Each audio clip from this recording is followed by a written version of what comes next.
Hi guys, Barrington Clark, more Clix. Who knows what SEO means, stands for? All right, Mark's gonna take all my strategies today. No? Okay, it's search. Oh, thank you, Lucy. Search engine optimization. Thank you, Lucy.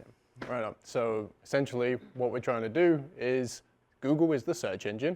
We're trying to make Google show us to more people with that search. And search engine optimization can happen on YouTube, TikTok, Instagram. It's all over the place, right? My main focus is Google and Bing and getting people to show up on those search engines. So today, my goal is to make SEO super simple for all of you so you can actually do it yourself. One thing I love to do is to educate people, because SEO is actually relatively simple. It is to get involved. It's all about authority and trust in your relationship with that search engine as a business owner, right? So let's go over how SEO works. So first, you make a search, right, with a string of keywords. Now, those keywords can be a variety of different things. Did you know you actually get an award if you search something that has never been searched before with Google? Yeah, it's a real thing. I'll send you an article. It's pretty cool. Some guy searched something about pigeons and he got an award from Google. Anyway, dude, but are there results? If there's results, then that's what yeah. So anyway, string keywords, Google goes ahead and crawls all of these different websites and tries to find the thing that fits closest to your search query, right?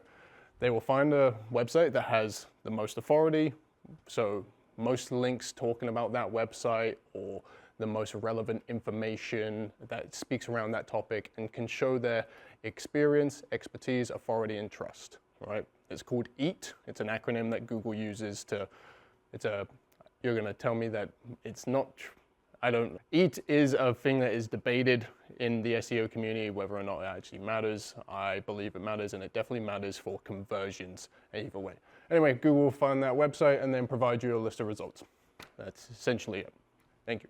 So a keyword is not just a single word. It can be if that's the thing that you put into a search term, but it is the list of words that you put within that search bar. So if I put in 24-hour emergency plumber Saskatoon, that's my keyword, not just 24-hour plumber. Those are multiple different keywords that could be on a search individually. But I want to explain the difference between short tail and long tail keywords. So short tail is plumber. If I'm just searching up a plumber, my results for that, this is US stats because I work with a plumber in Las Vegas. The volume for the keyword plumber is 550,000 monthly searches per month. Keyword difficulty though, out of 100, it's 74. I need tons of authority, tons of content, backlinks, and a lot of money that's gonna go into actually making me relevant for that keyword. Whereas 24-hour water heater repair Las Vegas, that's a single keyword in terms of long tail, right? My authority, it's a difficulty of 1 out of 10. The volume, yeah, it's 70 per month. Not a lot, right? But which one has more purchase intent, right? So my goal, and where I'm a little bit different in terms of SEOs, I'm not gonna just go for your big fancy keywords that are gonna give you all these vanity metrics and say, oh, we were moving up the rankings, you're getting tons of volume. I care about keywords that are gonna convert and make money for you. That's my job at the end of the day, because if you're not making money, you're gonna stop paying me, and I'm not gonna make money. Simple as, right? So let's find keywords that have really high volumes, low volumes, that have super high purchase intent, and then we'll actually bring in purchasing customers for you right then, right? So this is how to rank. This part you're gonna have to click through as I go through.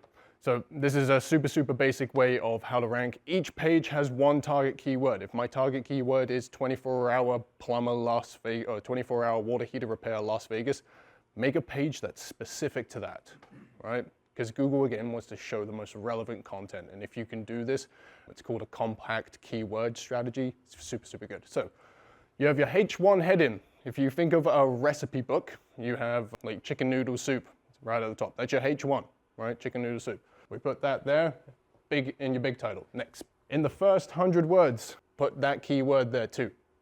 Next. Your URL slug. If you're doing it off your home page, so not your domain, you would have your keyword here, and you can put your string of keywords or whatever it is as specific as you want. That jumped over.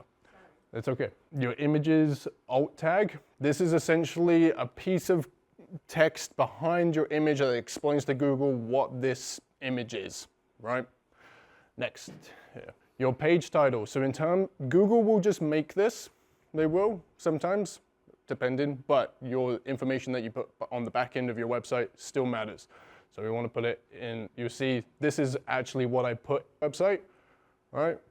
This is what Google put it. So they just flipped it, right? And then again, next section is going to be in your meta description, which is essentially the part on the search before you get onto the website that explains what that page is about.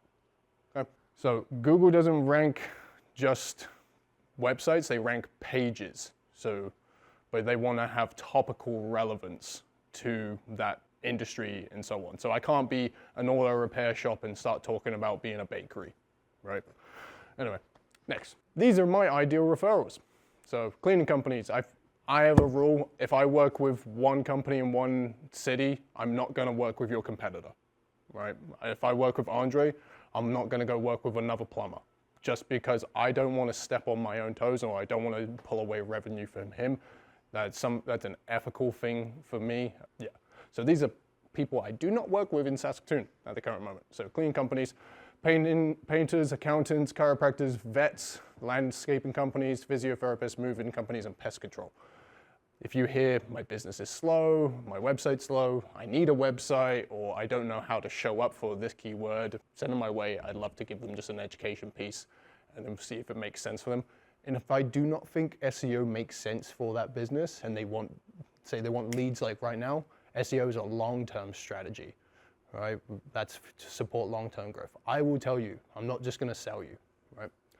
Next slide, please. Here's some of my results. This is a brand new website. We got this ranking first page within 90 days. We got an MMA center in Saskatoon here. He had no website, 1 Google review. He now has the most Google reviews out of every martial arts center in Saskatoon. The hair salon in Martinsville here, she had no website. It's a brand new domain, completely fresh, ranking first page.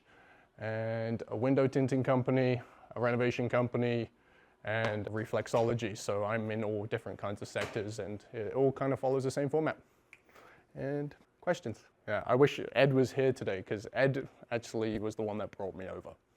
So that was, yeah. Questions? Thanks, guys. Thank you. Is it what determines the difficulty and what is the difficulty? Okay.